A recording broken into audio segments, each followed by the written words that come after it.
For our next match in just a moment here on Southwest Championship Wrestling, but it's my pleasure to have with me you once again, Southwest Heavyweight Champion. And Bob, congratulations. I know you dropped the man on his head. You got your belt back.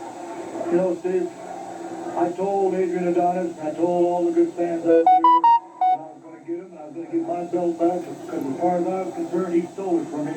That's exactly what I did, but even made it sweeter.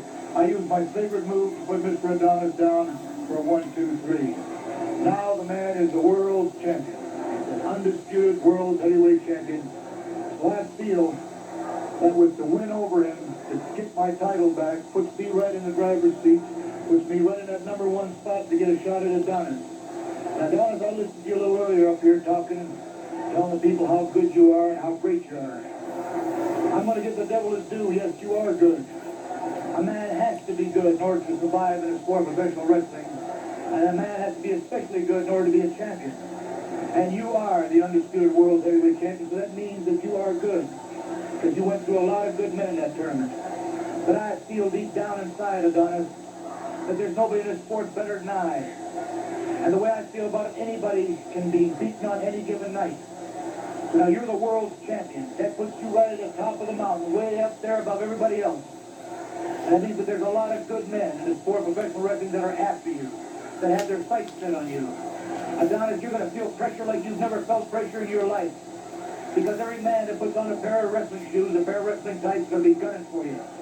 And sooner or later, somewhere along the line, I'm going to get my hands on you. I'm going to get a title shot. And then we're going to find out exactly how good you are. You've only done the first step. You've won the title. Now the big part that's coming, the heavy part, that's really going to put the pressure on you, is for you to try to keep that title. And like I said before, with all the good men in the sport of professional wrestling after you, it's going to be hard to keep that title. Adonis, keep looking over your shoulder. Keep watching out for Mr. Piledriver, because I'm coming with all my guns loaded, and I'm going to corner you, Adonis. I beat you once for a title. I can't see a reason why I can't do it again. With the fans of Texas all over the world behind me, that gives a man a little extra boost, makes you go a little bit harder. And Adonis, right there in that ring with you, I guarantee you one thing, I'm going to go as hard as possible, because I'd like a mate for this belt. And that belt that you have would look very good around my waist. Thank you very much, Bob. Good luck to you. All right, there you have the Southwest Heavyweight Champion, Bob Sweetan. Let's go to the ring. The tag team champions, the Sheepherders, are there.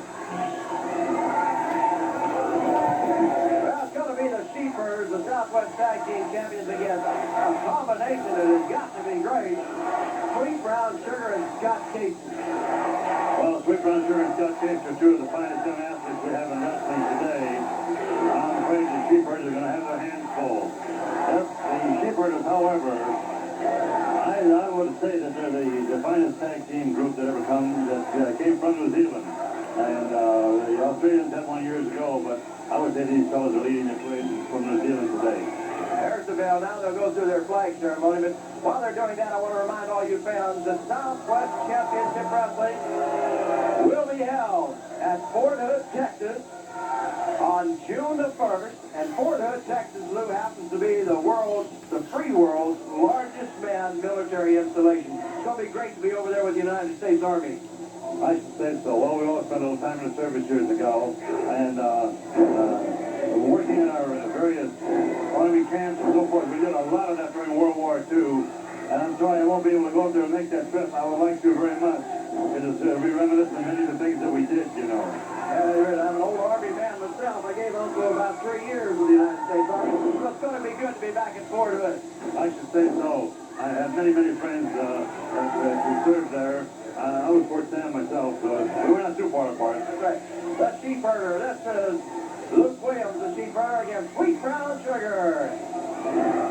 Sugar's going into the corner. There goes Williams after him, and he doesn't get him.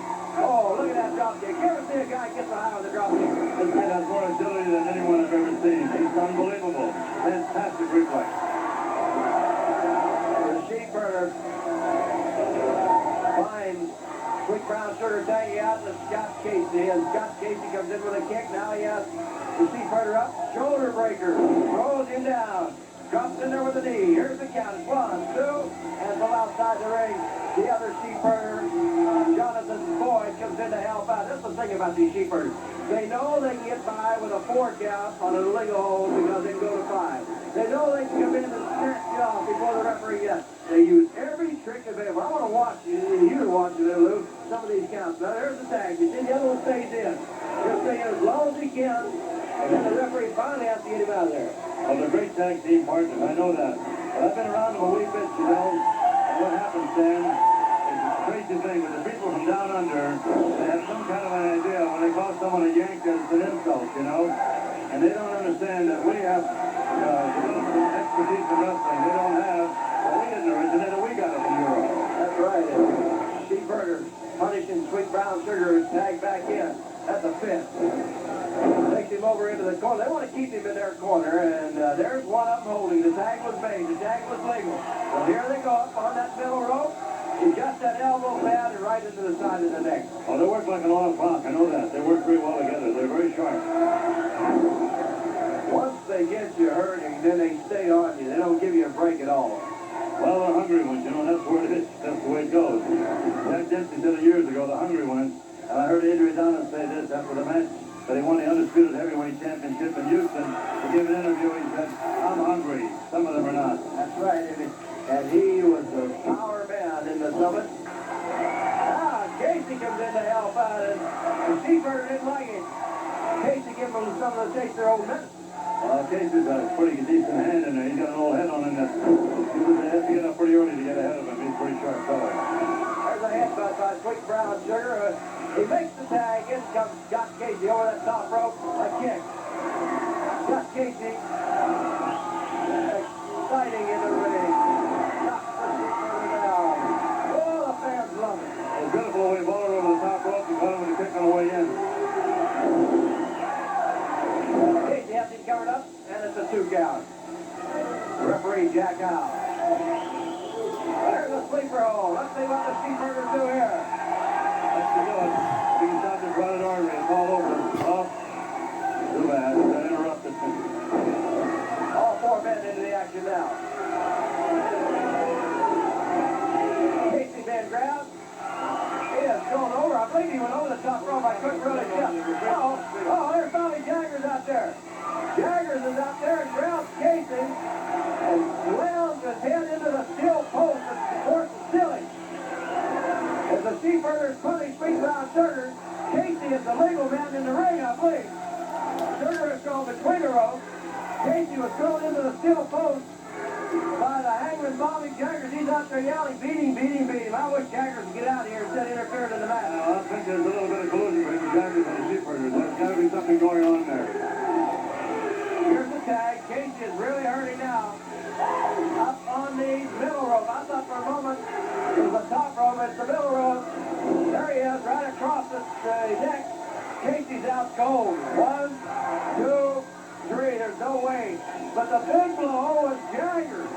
Jaggers interfering in the match. He certainly was, but as I said before, they must have got together because that was not an accident. They got together, and it's a shame that they would do that to a great athlete like Casey. Well, ladies and gentlemen, the Sheepherders win it over Sweet Brown Sugar and Scott Casey. And stay tuned because Southwest Championship Wrestling continues from the junction here in San Antonio, Texas.